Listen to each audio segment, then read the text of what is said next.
Selamat siang teman-teman.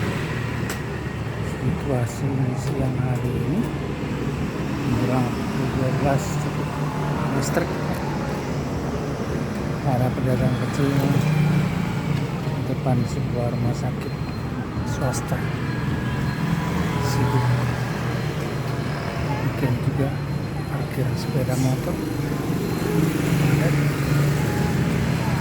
Semua melakukan kegiatan produktif. Terima kasih.